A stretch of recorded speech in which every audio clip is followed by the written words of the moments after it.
Astaghfirullah.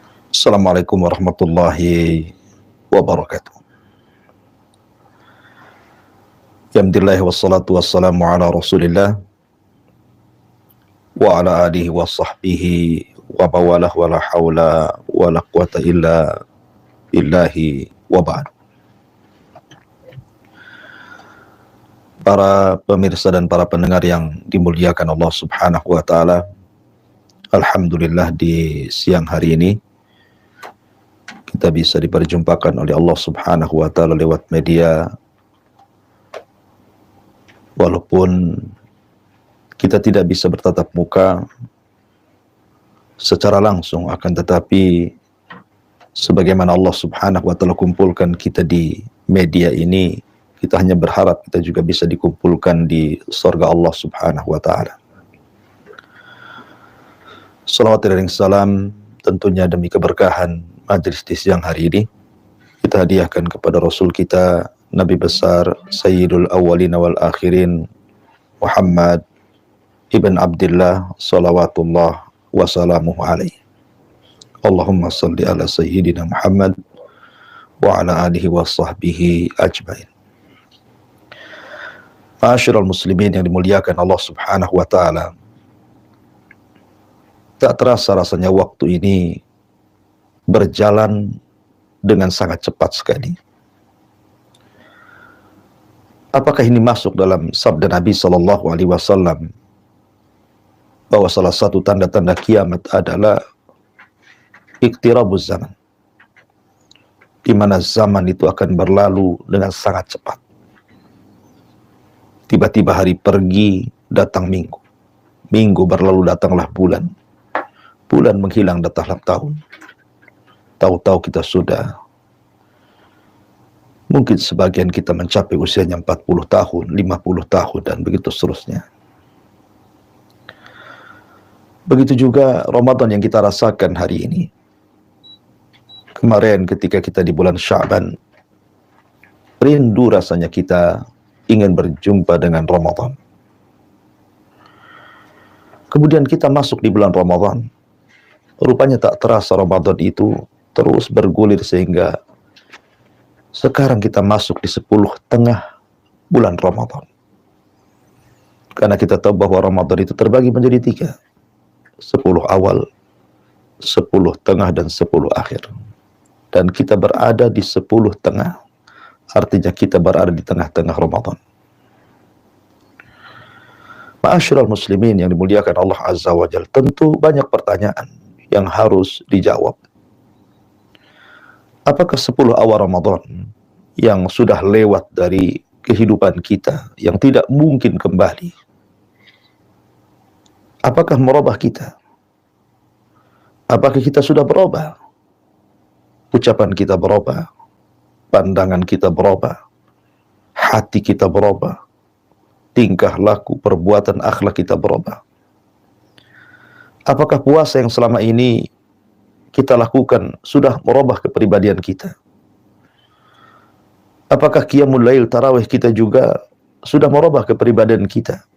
Dan di antara qiyamul lail dan puasa seperti qiraatul Quran dan yang lainnya dari ibadah-ibadah yang kita lakukan di bulan Ramadan, apakah sudah bisa merubah kita? Sayangnya, ada sebagian manusia sepertinya di luar Ramadan dan di dalam Ramadan itu sama saja.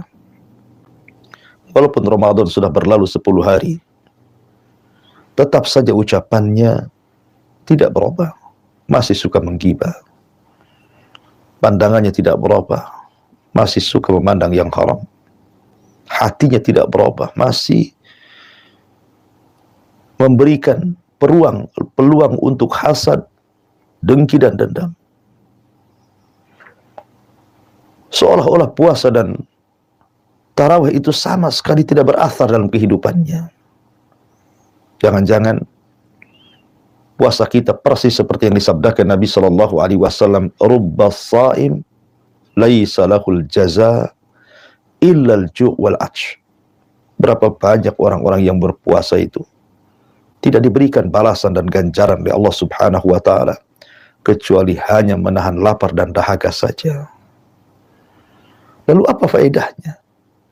Anda berlelah, berletih, 1 hari Anda tidak makan, tidak minum, menahan syahwat, tiba-tiba tidak mendapatkan apapun yang kita harapkan. Ibarat Anda bekerja ontang-panting tapi tidak pernah digaji.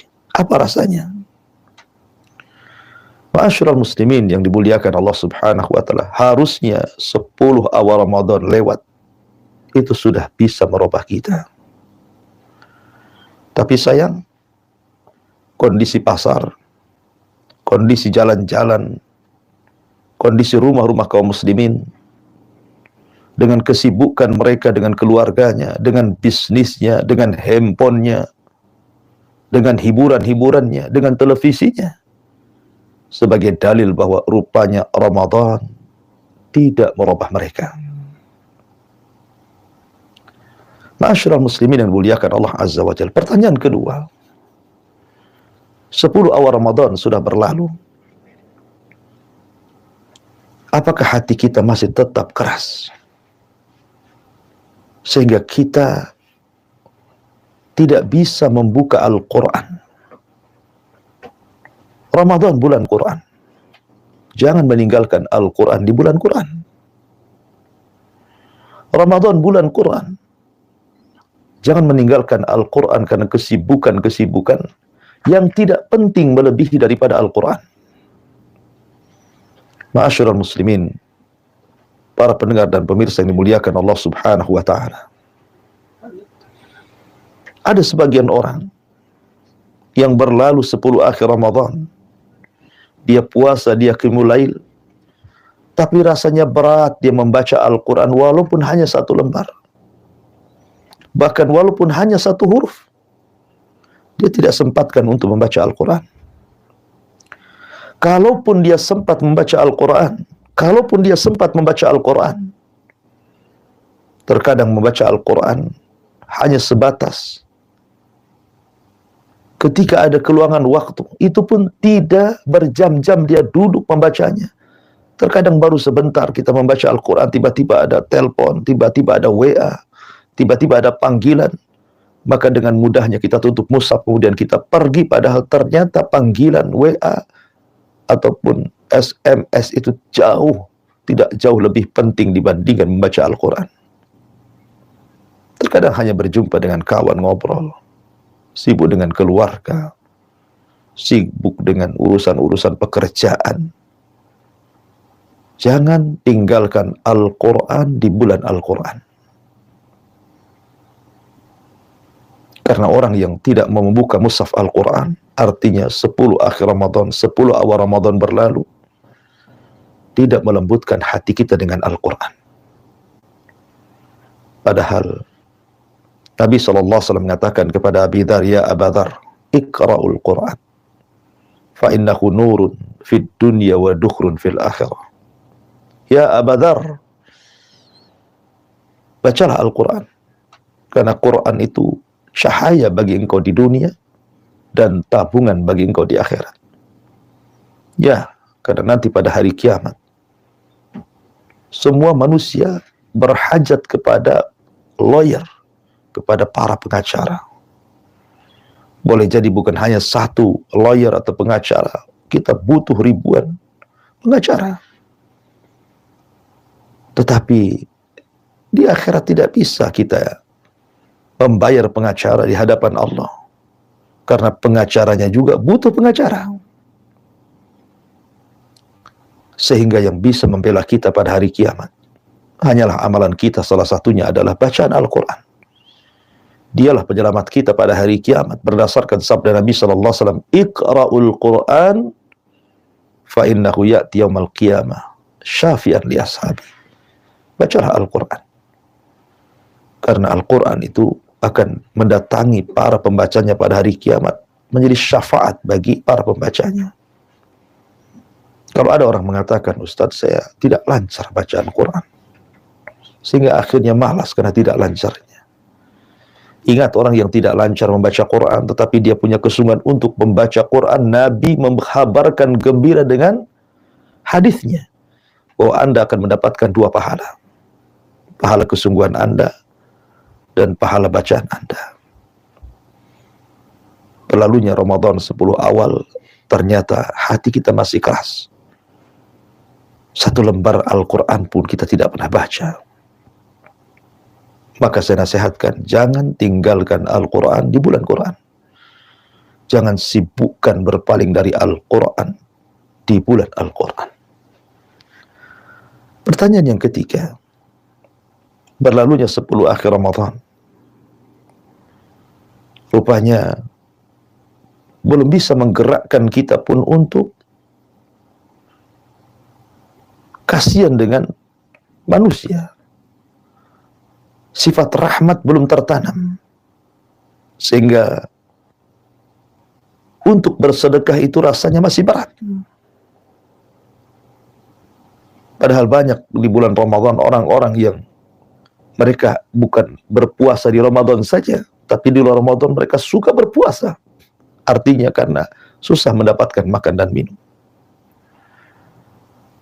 Maka Nabi SAW dicontohkan oleh Ummul Mukminin Aisyah radhiyallahu anha. Karena Nabi SAW ajwadun nas. Rasul itu orang yang paling dermawannya manusia. Wa ajwadu ma yakunu fi Ramadan. Terutama di bulan Ramadan. Hina yalqahu Jibril. Ketika Jibril turun menemui Nabi SAW. Akan suatu ketika Nabi SAW dihadiahkan kambing. Ketika Nabi SAW bertanya kepada Aisyah radhiyallahu anha tentang kambing hadiah itu, kata Aisyah radhiyallahu anha, sudah tidak ada.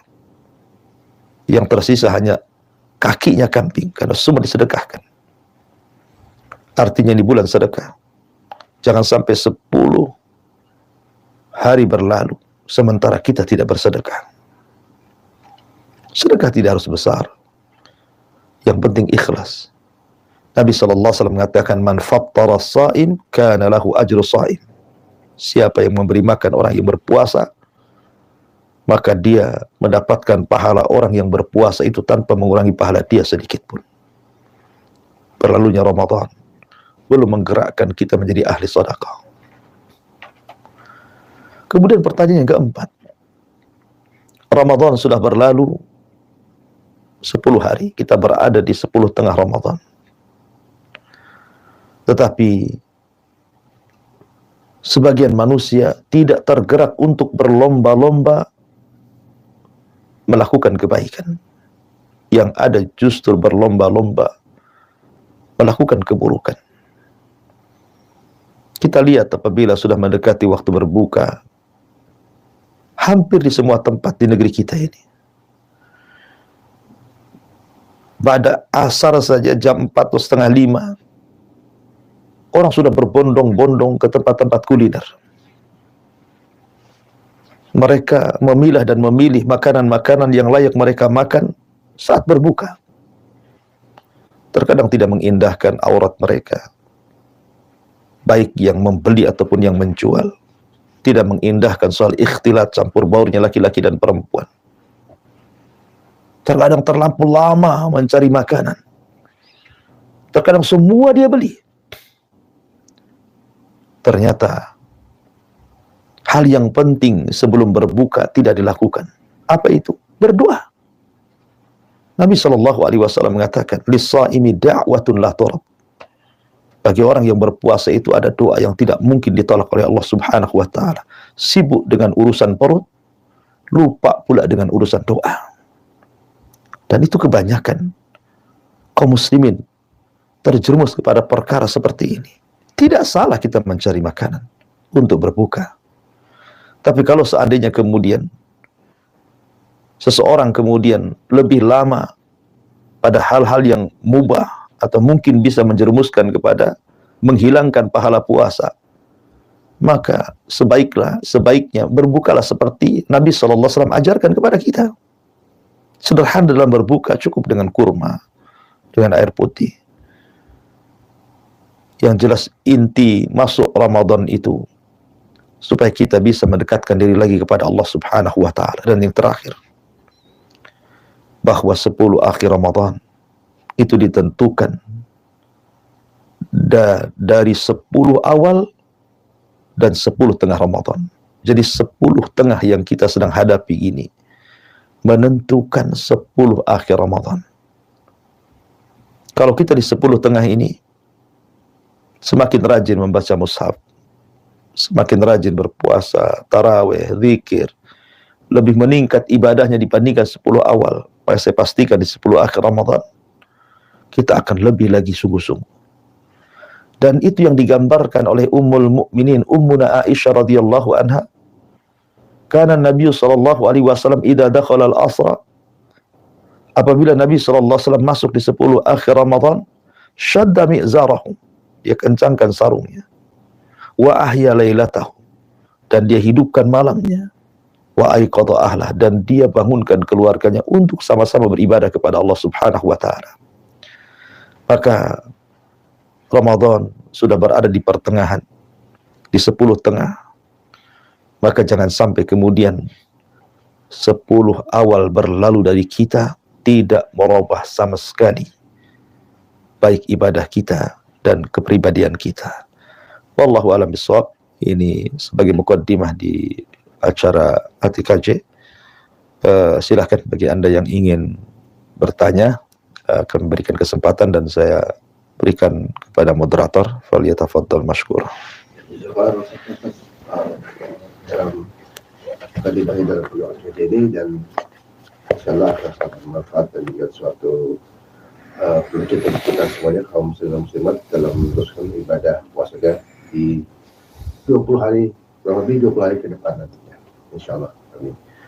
Dan sahabat hal semuanya dan juga bersama TV, kembali kita bertemu dalam peluang ATKJ ini, dan kami akan membacakan pertanyaan sudah untuk kirimkan melalui WhatsApp di nomor 0819 0101 010. Pertanyaan pertama sudah untuk kirimkan, yaitu dari Abdullah. Ya, Assalamualaikum Ustaz. Waalaikumsalam. Ada pertanyaan Ustaz begini.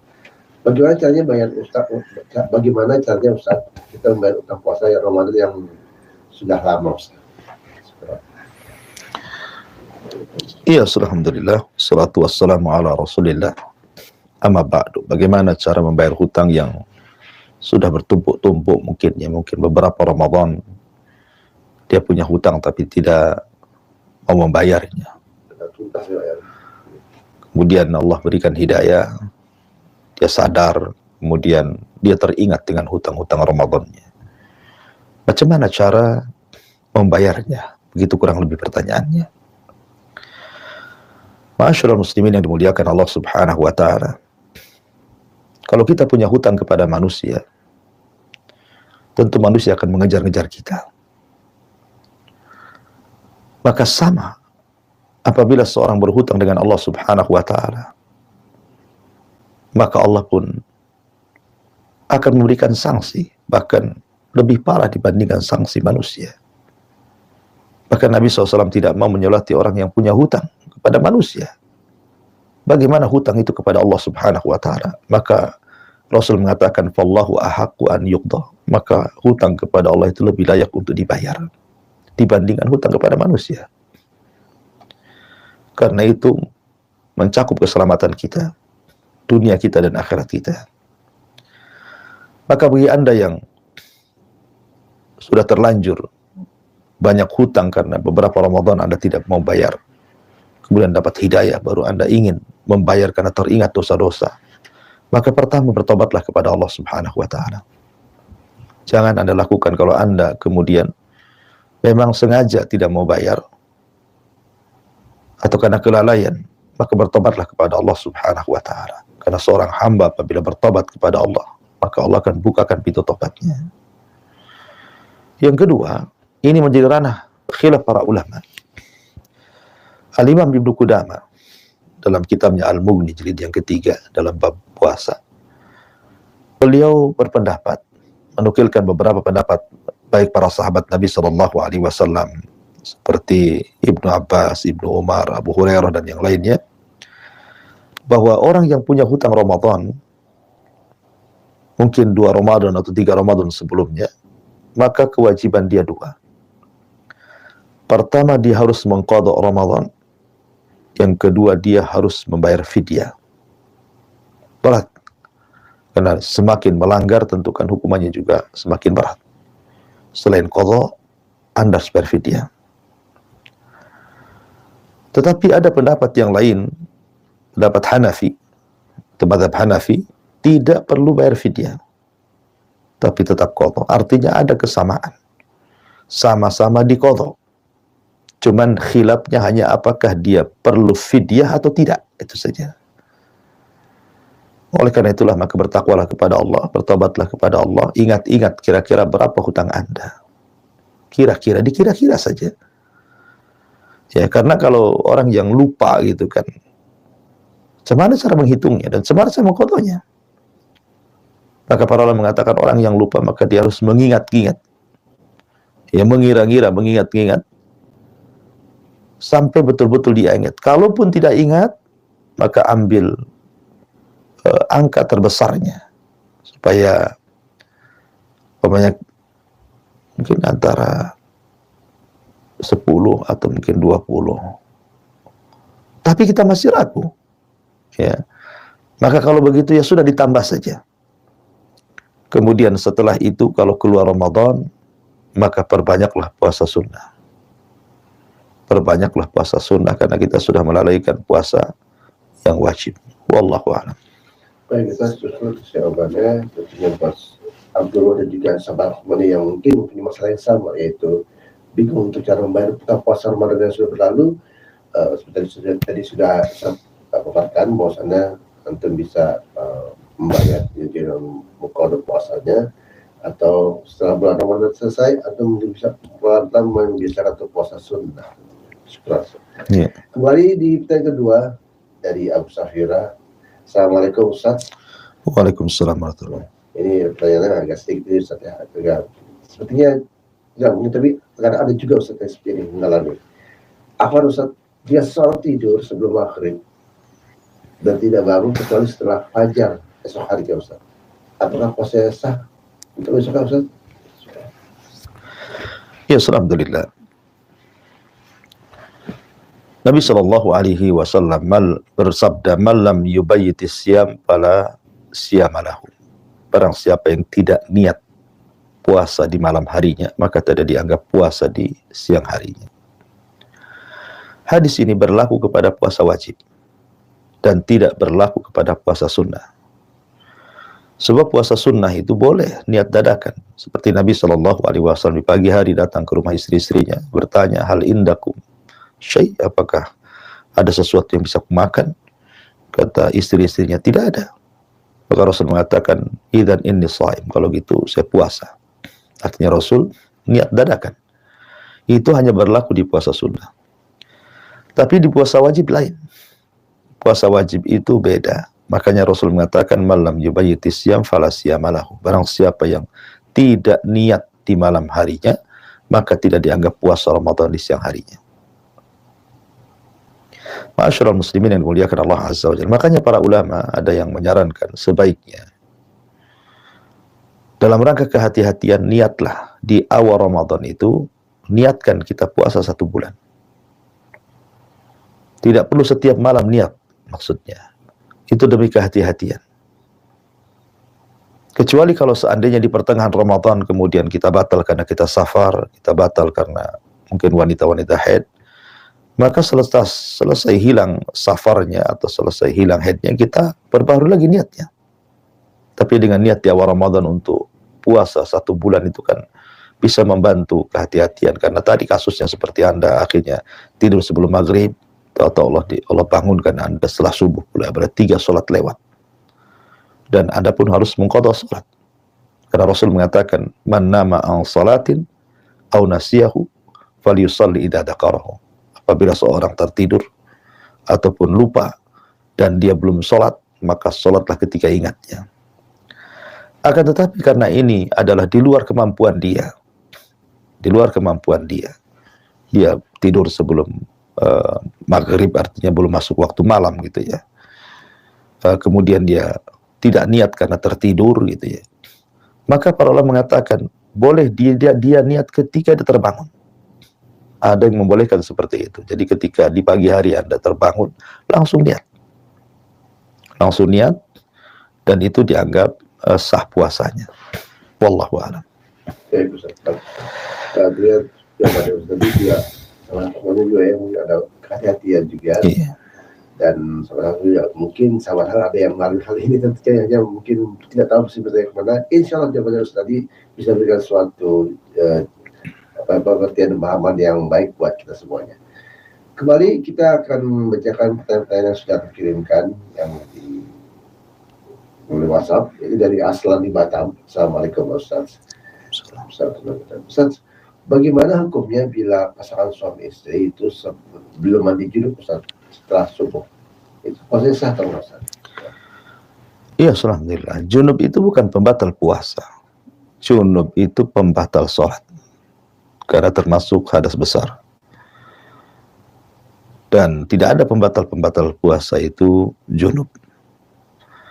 Tetapi sebaiknya kalau Anda memang junub, Anda bisa mandi sebelum subuh, tentu itu lebih baik lagi. Tapi kalau seandainya Anda baru bisa mandi setelah azan subuh, maka tidak mengapa. Karena hal itu juga pernah dilakukan Nabi SAW berdasarkan hadis Ummul Mukminin Aisyah radhiyallahu anha. Rasul pernah junub. Kemudian Nabi SAW lewat azan subuh dan baru mandi setelah azan. Kemudian melanjutkan puasanya. Jadi hadis Aisyah dalam Bukhari ini menunjukkan bahwa Nabi SAW tidak membatalkan puasa karena junub. Karena memang junub itu bukan pembatal puasa. Ya, bukan pembatal puasa, artinya setelah azan langsung cepat Anda mandi. Karena bukan masalah puasanya yang paling penting itu, tapi masalah sholat subuhnya. Karena bagaimanapun sholat subuh itu adalah yang menentukan puasanya. Kalau baik sholatnya, maka baik semua amal yang lainnya. Kalau buruk sholatnya, maka dianggap buruk semua amal yang lainnya. Wallahu a'lam. Jadi nggak masalah Ustaz ya, kalau junub Ustaz ya. Yang penting biar kita pasti sama juz takutnya sholat Ustaz ya. Baik, gitu. Baik, sahabat semuanya dan sahabat serta perusahaan TV, kembali kita dalam program Atakan TV dan pertanyaan berikutnya yaitu dari Abu Kenji di Depok. Assalamualaikum Ustaz. Waalaikumsalam. Ustaz, bolehkah seseorang berpuasa Ustaz ketika safar? Karena pergi dengan pesawat kan lebih enak, sementara perjalanan tidak melelahkan. Karena walaupun sebenarnya ada dari Allah fasilitas ya, kita bisa tidak puasa karena safar. Iya, alhamdulillah. Bicara tentang puasa saat safar, sebenarnya safar itu salah satu rukhsah. Orang tidak berpuasa karena memang Allah sendiri yang mengatakan, wa in kuntum maridun aw safarin fa iddatu min ayyamin ukhra. Kalau Anda sedang berpuasa kemudian Anda berbuka karena sakit atau safar, maka qadanya di hari yang lain. Artinya safar itu satu di antara rukhsah orang itu boleh tidak puasa. Akan tapi ulama bicara soal masalah puasa saat safar ini ada dua pendapat ataupun dua kondisi. Kondisi yang pertama, memang safarnya melelahkan, meletihkan, seperti safar gaya dulu. Menggunakan unta kuda di tengah padang pasir, bisa berbulan-bulan, lelah letih gitu kan. Sehingga tidak sanggup untuk berpuasa.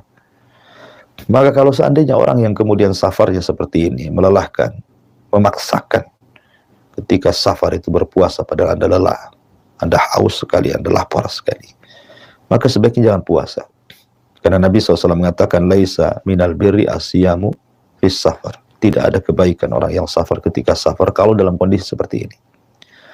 Kemudian yang kedua, kondisi memang safarnya itu tidak melelahkan. Seperti safar zaman sekarang kan tidak melelahkan. Kita ke Jawa saja, atau ke Medan, atau ke Pekanbaru, atau ke Padang, hanya dalam hitungan jam, ya tidak hitungan hari.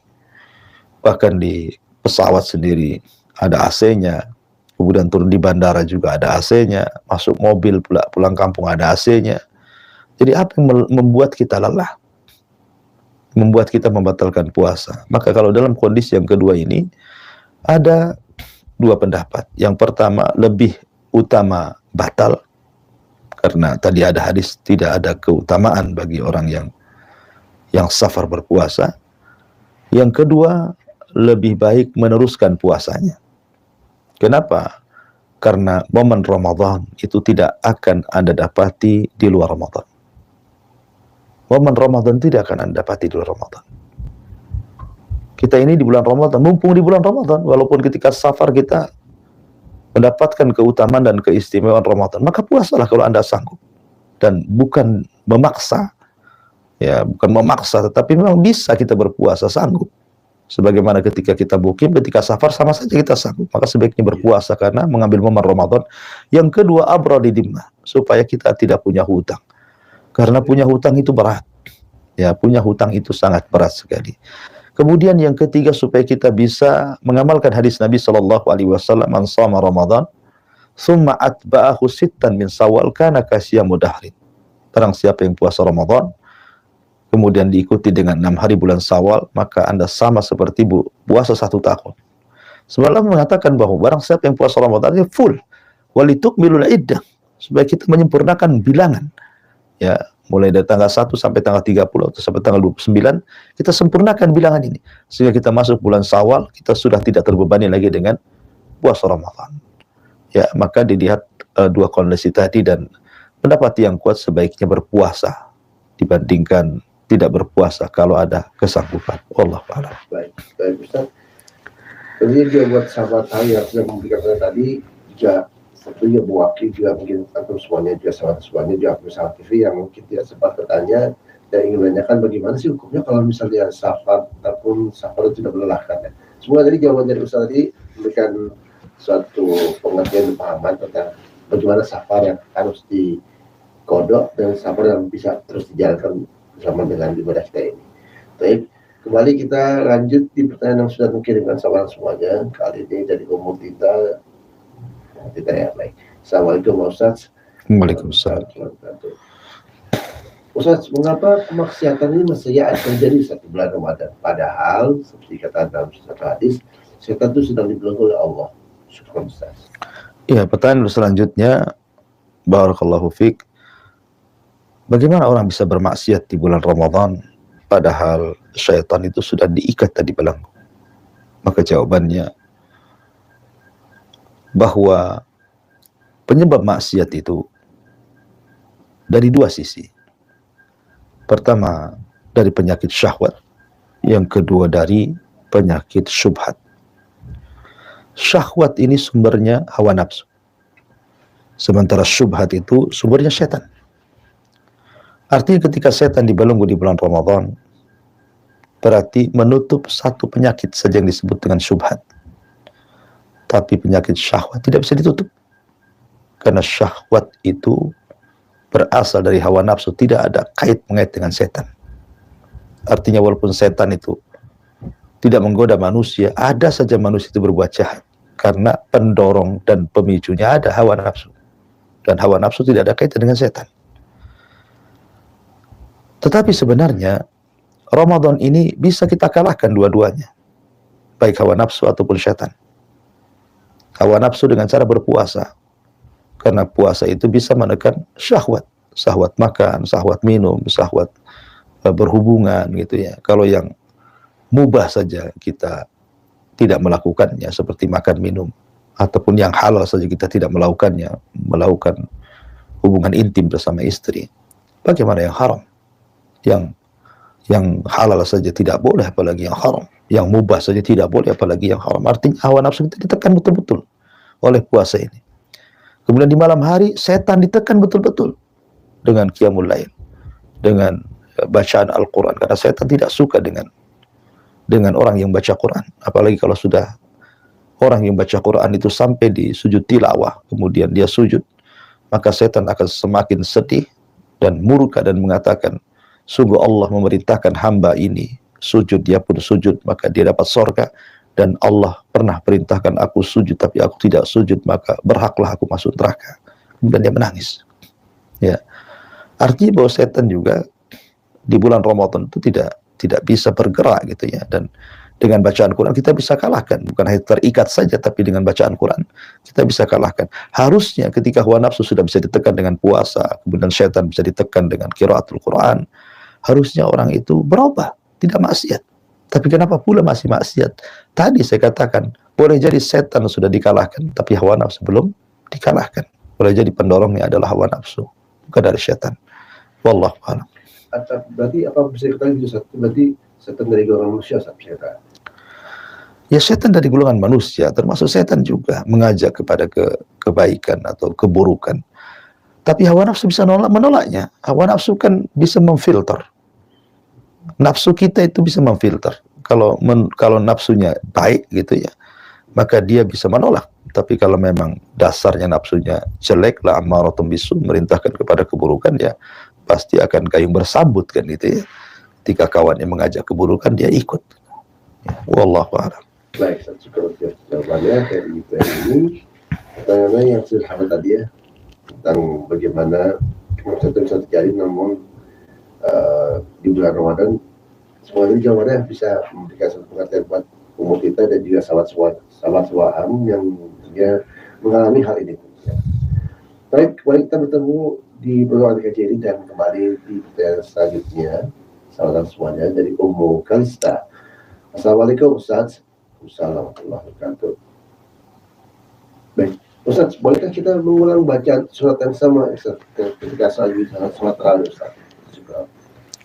Ya, alhamdulillah. Bolehkah seseorang itu ketika sholat mengulang-ulang surat yang sama baik di rakaat pertama ataupun kedua, baik di sholat wajib atau tarawih? Mungkin begitu pertanyaannya. Iya. Ya, alhamdulillah. Ada hadis Nabi Shallallahu Alaihi Wasallam ketika menceritakan tentang seorang laki-laki dari Juhainah. Laki-laki ini sholat di belakang Nabi Shallallahu Alaihi Wasallam dan Rasul ketika itu sedang sholat subuh dan membaca surah Zalzalah. Idza zulzilatil ardu zilzalaha wa akhrajatil ardu athqalaha wa qala al-insan ma laha ila akhiril ayat. Kemudian ketika Nabi Shallallahu Alaihi Wasallam masuk ke rakaat kedua, surat itu lagi yang dibaca. Artinya Rasul membaca 2 kali surah Zalzalah dalam rakaat pertama dalam subuh dan pada rakaat yang kedua, sehingga rawinya hadis ini mengatakan, aku tidak tahu apakah Rasul itu lupa sehingga membaca ayat yang sama ataukah tidak. Tapi yang jelas bahwa Rasul tidak mengulang sholatnya. Dan Rasul SAW juga tidak mengklarifikasi gitu ya. Artinya bahwa itu pernah dilakukan Nabi Shallallahu Alaihi Wasallam, berarti boleh seseorang itu mengulang-ulang ayat di 2 rakaat dalam sholat, baik tarawih ataupun wajib. Kemudian juga riwayat yang kedua, Nabi Shallallahu Alaihi Wasallam pernah memilih salah seorang pemimpin untuk memimpin Sariyah. Sariyah itu pasukan khusus yang tidak dipimpin Nabi, sehingga Nabi harus memilih pemimpin yang layak untuk memimpin mereka. Dan ingat bahwa standar Nabi SAW mengangkat pemimpin itu bukan karena ketangkasan dalam perang, tetapi siapa yang paling banyak hafalan Qur'annya, maka dia akan menjadi pemimpin kaum dan akan bergerak berjihad, karena itu adalah kunci kemenangan. Lah, ketika kemudian Sariyah ini pasukan khusus sudah berangkat, kemudian sang imam ini sekaligus mengimami sholat ketika mereka safar berjihad, dan juga dia imam bagi pasukan saat mereka perang. Jadi ketika dia mengimami sholat para sahabat ini, jadi surat yang dibaca itu cuma 1, surah Al-Ikhlas saja. Ya, rakaat pertama Al-Ikhlas, rakaat kedua Ikhlas. Terus ya pada setiap sholat yang dikeraskan, sehingga sahabat yang lain kemudian merasa geram dan mengatakan, dia kan paling banyak hafalannya di antara kami. Apakah tidak ada surat yang ia baca? Kenapa mesti surah Al-Ikhlas terus? Tapi kemudian jawaban sang amir mengatakan, kalau memang kalian tidak setuju, maka angkat amir yang lain, biar aku sholat di belakangnya. Tapi karena sahabat Rasul tidak mau menentang Nabi Shallallahu Alaihi Wasallam, akhirnya tetap menjadikan dia amir dan sholat di belakang orang ini. Sampai ketika perang dimenangkan, akhirnya kemudian mereka datang kepada Rasul melaporkan peristiwa ini. Kemudian Rasul memanggil imam tersebut, amir tersebut, kemudian mengklarifikasi alasannya. Maka sang amir mengatakan, karena aku cinta dengan surat itu, wahai Rasul, makanya aku ulang-ulang. Maka Nabi SAW mengatakan, hubbuka iyyaha adkhalakal jannah, kecintaanmu kepada surah itu, maka itu menyebabkan aku akan masuk ke dalam surga. Maka dari hadis-hadis ini, tidak mengapa seseorang itu mengulang-ulang surat, terutama bagi yang sedikit hafalannya, ya, yang mungkin tidak punya hafalan, kecuali hanya beberapa surat itu pun masih ragu-ragu, tidak mungkin hafalannya. Ya, akhirnya surat itu lagi yang dibaca, surat itu lagi yang dibaca. Itu tidak ada masalah. Tapi bagi Anda yang memang banyak hafalannya, mungkin hafalannya, ya sebaiknya di rakaat pertama bedakan dengan rakaat yang kedua. Wallahu a'lam. Jadi sebenarnya Ustaz, kalau misalnya dalam sholat itu berarti bisa ada dua Ustaz ya, kategori kita boleh menggabungkan sholat-sholat dan dia bisa mengulang-ulang Ustaz ya. Ya. Oke. Di sekolah Ustaz. Baik. Tapi kembali di pertanyaan selanjutnya yang sudah terkirimkan kali ini dari Safa. Assalamualaikum Ustaz. Waalaikumsalam Ustaz. Nah ini agak berbeda Ustaz. Ustaz, kapan waktu masuk dan keluar dari masjid untuk beriktikaf Ustaz? Ya, alhamdulillah. Bicara tentang i'tikaf. I'tikaf itu sunnah muakkad. Karena Rasulullah SAW tidak pernah meninggalkan i'tikaf seumur hidupnya. Sejak disyariatkan i'tikaf sampai Rasul meninggal, Rasul tidak pernah meninggalkan i'tikaf. Bahkan ketika Rasul meninggal pun istri-istrinya melanjutkan i'tikaf. Artinya i'tikaf ini bukan sunnah biasa, tapi juga sunnah muakkad. Walaupun terjadi khilaf para ulama tentang i'tikaf ini, apakah i'tikaf bisa dilakukan di sembarang masjid ataukah ditentukan masjid-masjidnya, karena ada hadis yang mengatakan la i'tikafa illa fi masajidis salas. Tidak ada i'tikaf kecuali di 3 masjid. Ulama ketika memahami kata la i'tikafah, ada yang memahami la nafiyah di sini adalah nafiyah sihah, nafiyah kesahan i'tikaf. Artinya seolah-olah mengatakan tidak sah i'tikaf kecuali di 3 masjid, Masjidil Haram, Masjid Nabawi, dan Masjidil Aqsa. Tapi ada juga yang membawa la i'tikaf itu maksudnya keutamaan. Jadi tidak ada yang lebih utama i'tikaf itu kecuali 3 masjid. Bukan berarti melarang di masjid-masjid. Karena ayat Al-Quran mengatakan wa antum akifuna fil masajid. Dan madhab yang 4, Syafi'i, Maliki, Hanafi, Hambali sepakat bahwa boleh i'tikaf itu di sembarang masjid yang ditegakkan padanya Jumat, dimanapun di masjid, tidak harus di Haram, tidak harus di Nabawi, tidak harus di Aqsa, maka di masjid-masjid negeri kita boleh, dan itu pendapat mayoritas para ulama. Bahkan madhab 4 mengatakan seperti itu, kecuali ulama dari kalangan muhaditsin, ya ada yang memahami la i'tikaf itu artinya tidak ada i'tikaf kecuali di 3 masjid saja. Artinya tidak perlu i'tikaf kalau memahami konteks hadis ini. Tapi dibantah oleh ulama-ulama yang bolehkan i'tikaf bahwa kalimat la i'tikafa, pertama hadis ini dhaif. Kalaupun sahih, maka maknanya bicara tentang afdhaliyah, bukan larangan i'tikaf di semua masjid yang dibolehkan 3. Maksudnya keutamaan i'tikaf di 3 masjid, bukan berarti di masjid-masjid yang lain itu tidak boleh, gitu maksudnya. Intinya bahwa boleh i'tikaf di mana-mana. Tetapi kalau kita melihat i'tikaf Nabi SAW dimulai dari tanggal 20 Ramadan. Ya, ada yang mengatakan, bagi yang mengatakan malam itu dimulai dari asar, berarti waktunya ketika sholat asar masuk masjid. Bagi yang mengatakan malam itu di waktu maghrib, berarti menjelang maghriblah Anda masuk masjid dan janganlah keluar kecuali karena sebuah hajat yang mendesak, dan baru keluar nanti ketika Idul Fitri. Ya, ketika besoknya Idul Fitri berarti terbenam matahari di waktu maghrib, berarti berlalulah Ramadan karena besoknya sudah 1 Syawal. Wallahu a'lam. Sudah jawabannya, dan kembali sahabat kembali kita dari program kita ini di pertanyaan berikutnya yang sudah dikirimkan. Kali pertanyaan dari Ukti Fitri. Ustaz, apakah tarawih di rumah itu tanpa mengeraskan bacaan sah Ustaz? Ya, alhamdulillah. Apakah tarawih tidak mengeraskan bacaan sah? Ya, sah-sah saja. Karena memang terjadi khilaf ulama ketika seseorang itu mengeraskan di waktu kita tidak mengeraskan, atau tidak mengeraskan di waktu kita mengeraskan. Ya, sholat itu kan ada 2 jenis ya. Ada sholat jamaah, ada sholat sendirian. Nah, kita bahas sholat jamaah dulu. Bagaimana kalau seseorang imam itu ketika imam menjadi imam sholat maghrib, dia tidak mengeraskan bacaannya, persis seperti duhur atau asar, sah sholatnya? Sah, ya kan? Karena jumhur ulama mengatakan mengeraskan di waktu mengeraskan, tidak mengeraskan di waktu tidak mengeraskan, itu hukumnya sunnah. Walaupun dalam hal ini madhab Hanafi bertentangan dan mengatakan wajib. Ya, tapi jumhur ulama mengatakan sunnah. Apalagi sholat sunnah, yang wajib saja sunnah. Karena yang rukun dalam sholat itu adalah baca Fatihahnya. Ya, Seandainya seorang itu dicukupkan dengan Fatihah saja, kata Rasulullah, "Sholata illa bi ummil kitab," tidak ada salat kecuali dengan Fatihah. Itu sudah cukup. Ya, karena bacaan Quran itu sunnah hukumnya. Dan mengeraskan juga sunnah hukumnya. Apalagi salat sendiri. Apalagi pertanyaannya Anda salat tarawih di rumah, itu pilihan Anda. Kata Syekh Utsaimin rahimahullahu taala, Anda yang salat sendiri di rumah, salat tarawih di rumah gitu ya. Wanita-wanita di rumah, kan laki-laki tentu ke masjid. Maka dilihat kepada nasyat kita, artinya semangat kita itu di mana. Kalau dengan mengeraskan sholat kita makin semangat, keraskan. Kalau dengan tidak mengeraskan itu lebih semangat, maka tidak mengeraskan, nggak apa-apa. Jadi boleh memilih dua-duanya, dikembalikan kepada konteks semangat dan tidaknya tadi. Wallahu a'lam. Baik, Ustaz.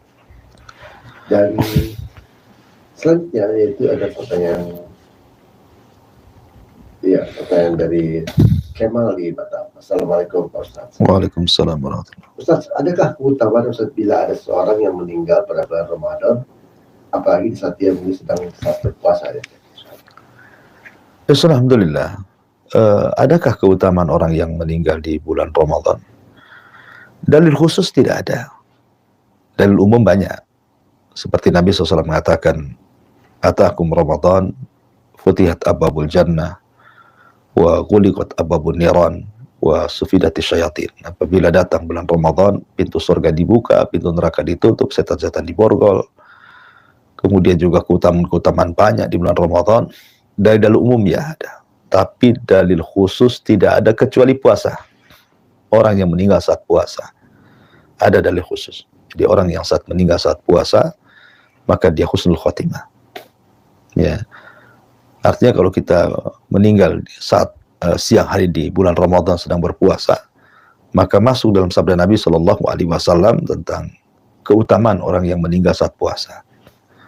Karena bagaimanapun ketika ulama membahas tentang alamat husnul khotimah, tanda-tanda baik akhirnya ketika menghembuskan nafas terakhir, salah satunya adalah mati saat beramal saleh.